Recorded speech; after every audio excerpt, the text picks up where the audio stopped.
Hey everyone, it's Aisha Love, founder of Multidimensional You. So it's Shadow Week, hence the black, okay? Working in shadow all of this week. Interesting to note, many clients showed up in black too. So you begin to understand that our soul really is in command here. And it's like, we will, like the message that I got at the beginning of this week and like in every session was like, we're not carrying this forward. It stops here. And so we're going to take what is like in the blind spot in the shadow, and we're going to move it to the front so we can really look at it and go, what do we have here? Over and over and over again. And of course, what that did for me was presence my own shadow at new levels, where just walking through my home and realizing, having an insight of shadow, going, wow, thank you for that. I hadn't seen that before. Let me give you an example because I can feel like some wondering and question marks. The one that I was shown was this old way in which I learned from my ancestral line on how to posture. And I realized, ooh, I don't want to do that anymore. I don't want to be posturing. These are all learned behaviors, so there's no judgment here, okay? The shadow is that place where we put all the rejected aspects of ourselves, and then ironically, they just run us.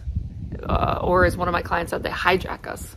And you're doing all this stuff before you even realize consciously what you're doing, and then you start, you kind of pull out of it.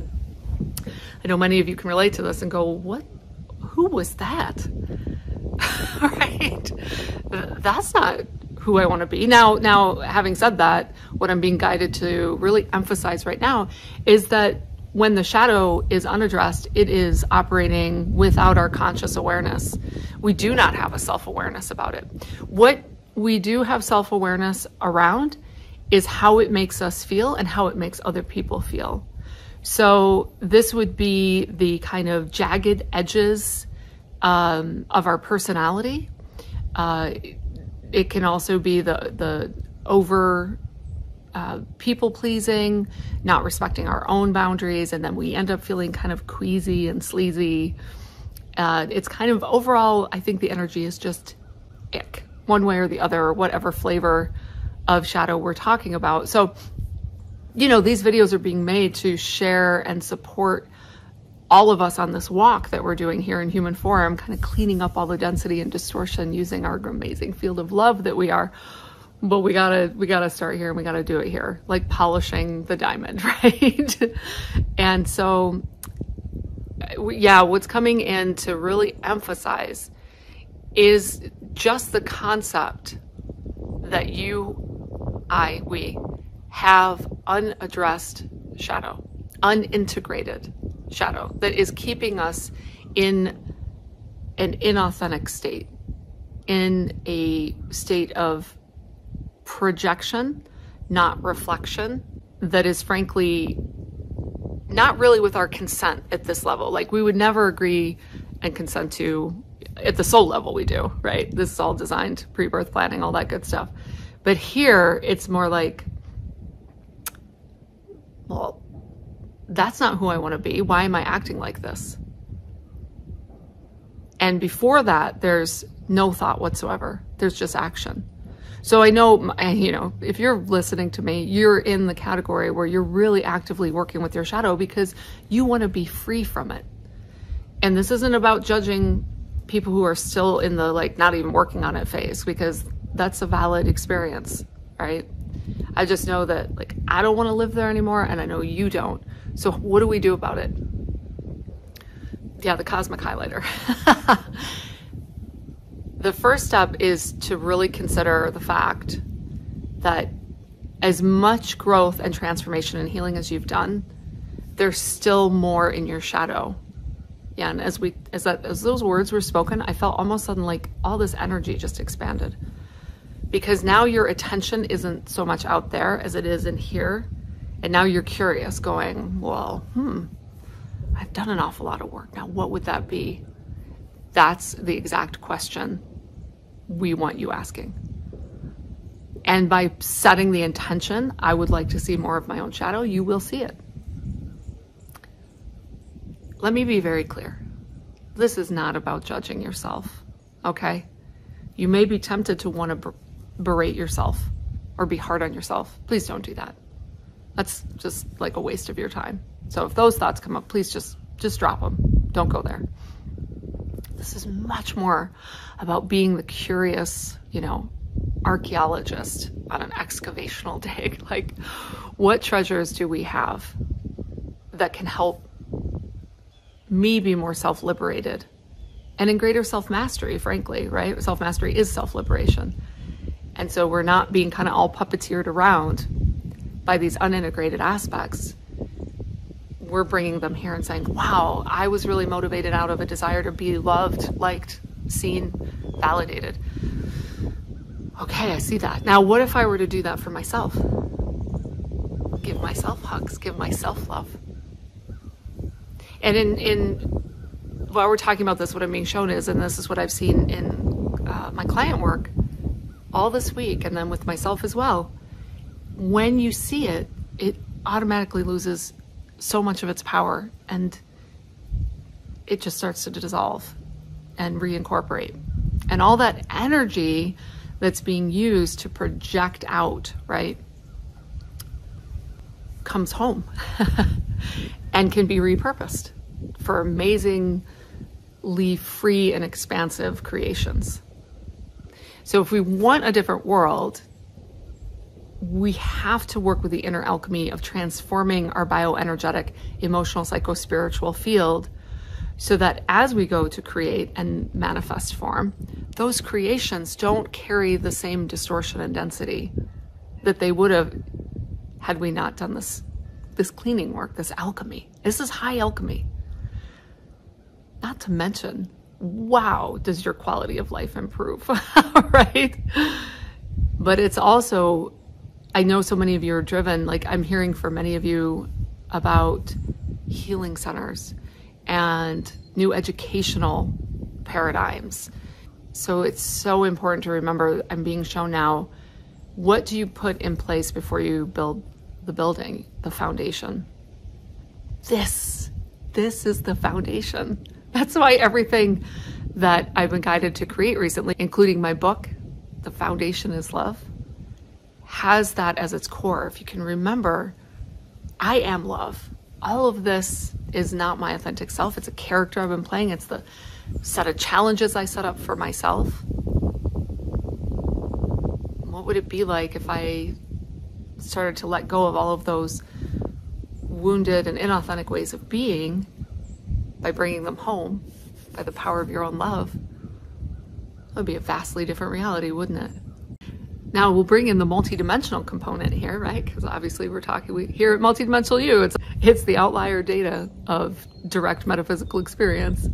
So the multidimensional component is that we're also clearing and cleaning across multiple dimensions. So aspects of us in other forms, in other systems, other dimensions, we are able to shift and bring that energy home as well in powerful ways. I've been seeing a lot of that work as well. Chickadees are out, my favorite birds. I love it. Oh, so beautiful. So what wants to come through now is that what left unchecked, the shadow rules us. When you bring it home, you are free to create at a new octave of your human embodiment. We want peace on earth. It has to begin here. It's really important to re-emphasize that this is not about judging yourself. It is painful to see all the ways in which you have been run by your shadow, or that your shadow has acted through you and created harm in the world. I will admit that's painful. But it doesn't have to carry shame. Shame is an absolute waste of time. So just let all that go. In the place of shame, bring in empathy. Imagine that someone who has not treated you well in the past came to you and admitted, said, I've had these realizations. I can't believe I treated you that way. I'm so sorry. Would you kick them in the face and tell them they were, a piece of what? No. So don't do it to yourself. Okay? Don't shame yourself. Just go, wow, can't believe I was in that. Actually, I can believe it. And I'm going to love that part of myself home now. Okay, so I can feel the field asking, how do I know? How do I know it's my shadow? First of all, like we said, intention. Set the intention, it will be shown to you. Second of all, the shadow, okay, I'm being shown the category of victim. If you're in any sort of victim narrative about some aspect of your life, it's got shadow written all over it. There's likely, I'm being shown like two subcategories. One is you have given away your power and then you're resenting the situation you've given your power away to. So that's, you really want to clean that up. The other one is a little more nuanced. And so I'm trying to give it to me in a more crystalline clear format here. It's a little shadier. It's putting yourself as a victim to conceal that you're actually a perpetrator. That one's really sticky. I can see that one might take like a crowbar to get out and see. What does this mean? It means that acting from a state of woundedness, you may be wreaking havoc on the world, but placing yourself as a victim. And you're not connecting the dots because you're blind to your own shadow. Yeah, this one has a lot of heavy, sticky energy. It's almost making me nauseous in my solar plexus. So this is where you have to do a check-in. And I'm being shown actually that most of you are not in this category. It's more the people that you're dealing with. And what I'm hearing is temper your expectations. So do not have the expectation that this shadow is going to be seen. There's like every indication that in the field that it's almost like under lock and key. Yeah, look at all the crows. This is where you wanting to help in that first category of being more in the healers, that's who obviously is on this channel, or the healers, would fall into rescuer, trying to get that person to see, to change, to heal. And it's not going to happen. Not in this time frame right now. Not in the energy of you being like, you can see it. So the shadow then, now that we're talking about, is rescuer. The best way out of rescuer is to recognize that you're taking on the role of trying to do for others what is really within their responsibility to do, stepping out, because that's a boundary cross, so you can pull yourself back out of that, and then move into neutral witness. Compassionate, but neutral witness. If someone wants to continually self-sabotage and get angry at the world and blame the whole world for their lack of progress in whatever domain, sit back and allow them that experience. Because remember, no judgment. This is all valid here. You know, we cross over and go, whoa, that was a humdinger. Like, I didn't know you could go to such extremes of distortional entanglements, right?